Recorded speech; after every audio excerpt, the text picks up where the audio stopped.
ব্ৰহ্মাৰুদ্ৰ আদিতিক পাল যাকো কৰত নিত্য সেৱ কৃষ্ণ হৰি ও ৰাম হৰি হন তুখৰৰ দেহ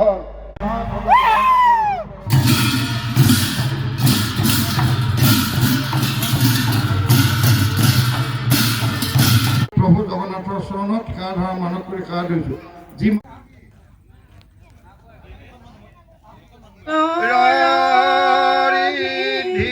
কৰা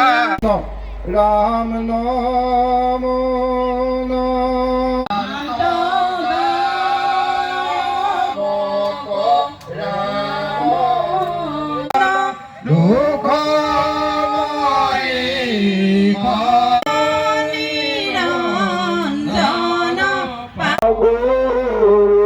রাম কান্ত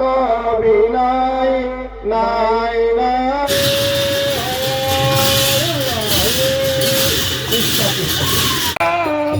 सिया राम जय जय सिया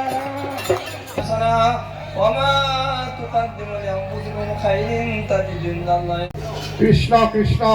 হে প্ৰভু সমস্ত আজি আমাৰ এই মহান মিলন তীৰ্থত सर्वलोके के नाथहं ॐ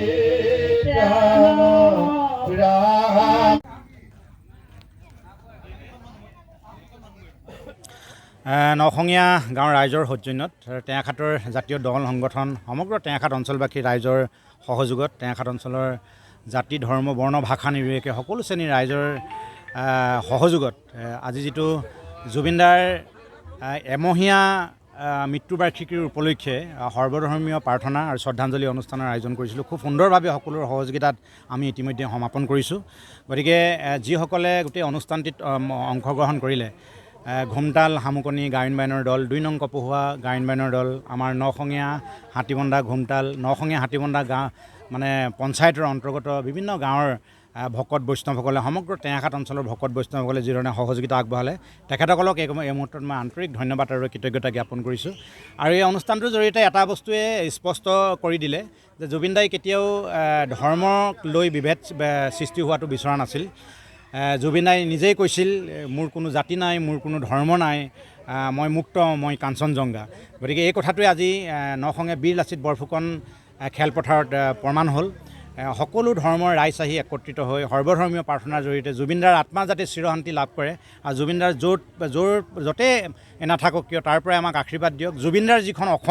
যিখন অসমৰ কথা জুবিনদাৰ সপোন দেখিছিল সেই অসমখন যাতে আমি সদায় জীয়াই ৰাখিব পাৰোঁ জাতি ধৰ্ম বৰ্ণ ভাষা নিৰ্বিশেষে সকলোৱে যাতে আমি একত্ৰিত হৈ থাকিব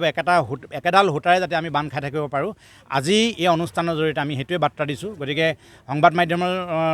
লোকসকলেও আমাক যিধৰণে সহযোগিতা আগবঢ়ালে আপোনালোক সকলোলৈ ধন্যবাদ আৰু কৃতজ্ঞতা জ্ঞাপন কৰি আজি আমাৰ প্ৰাৰম্ভিক কাৰ্যসূচী আমাৰ মূল কাৰ্যসূচী আছিল পুৱা 9 বজাত শ্ৰদ্ধাঞ্জলি অনুষ্ঠানৰ জৰিয়তে আমি আৰম্ভ কৰিলোঁ তাৰ পৰৱৰ্তী সময়ত বৃক্ষৰোপণ কাৰ্যসূচী ভকত বৈষ্ণৱসকলৰ নাম প্ৰসংগ সৰ্বধৰ্মীয় প্ৰাৰ্থনা আৰু গায়ন বায়ন দলৰ জৰিয়তে গায়ন বায়ন প্ৰদৰ্শন আৰু ইয়াৰ উপৰিও টেঙাখাট অঞ্চলৰ উদীয়মান কেইবাগৰাকীও কণ্ঠশিল্পীয়ে জুবিনদাৰ গীত মাতৰ জৰিয়তে খুব সুন্দৰকৈ এটা অনুষ্ঠান সজাই তুলিলে গতিকে মই সকলোটি শিল্পীলৈ মই মোৰ তৰফৰ পৰা নখঙীয়া গাঁৱৰ ৰাইজৰ হৈ উদ্যোক্তা সমিতিৰ হৈ আন্তৰিক ধন্যবাদ আৰু কৃতজ্ঞতা জ্ঞাপন কৰিলোঁ ধন্যবাদ হয় ইতিমধ্যে বিধায়ক ডাঙৰীয়া আহি অংশগ্ৰহণ কৰিলে বিধায়ক ডাঙৰীয়া ইতিমধ্যে ঘোষণা কৰিছে টেঙাখাটত এটা জুবিন গাৰ্গৰ প্ৰতিমূৰ্তি নিৰ্মাণ কৰাৰ ক্ষেত্ৰত বিধায়ক মহোদয়ে উদ্যোগ গ্ৰহণ কৰিব সেইটো আমি টেঙাখাট অঞ্চলবাসী ৰাইজৰ হৈ অত্যন্ত সুখী হৈছোঁ আৰু ধন্যবাদ জ্ঞাপন কৰিছোঁ আৰু জুবিনদাৰ যিটো পথ আমি জীয়াই থাকোঁতেই নখঙীয়াবাসী ৰাইজে টেঙাখাটবাসী ৰাইজে আমি উৎসৰ্গিত কৰিছিলোঁ এই পথটোত যাতে জুবিনদাৰ স্মৃতি আমি সদায় পাওঁ তেনেধৰণে আমি পথটো জীয়াই ৰাখিবৰ কাৰণে খুব সুন্দৰকৈ জীয়াই ৰাখিবৰ কাৰণে আমি চেষ্টা কৰিম আৰু আমি এটা দৃঢ় সংকল্প গ্ৰহণ কৰিছোঁ যে জুবিনদাই গছ খুব ভাল পাইছিল প্ৰকৃতি ভাল পাইছিল নাহৰ জৰিয়তে জুবিনদাক সদায় পাব এই কথাটো কৈছিল অকল নাহৰেই নহয়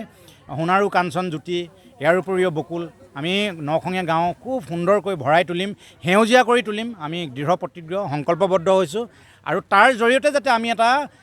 টুৰিজিম আমি এটা যাতে পৰ্যটন যাতে আমি এটা এইটো কি বুলি কয় কেন্দ্ৰ হিচাপে যেন নখঙীয়া গাঁৱক আমি আকৰ্ষিত কৰিব পাৰোঁ তাৰ কাৰণে আমি পদক্ষেপ গ্ৰহণ কৰিম এই কথাখিনি আমি আজি সংকল্প গ্ৰহণ কৰিছোঁ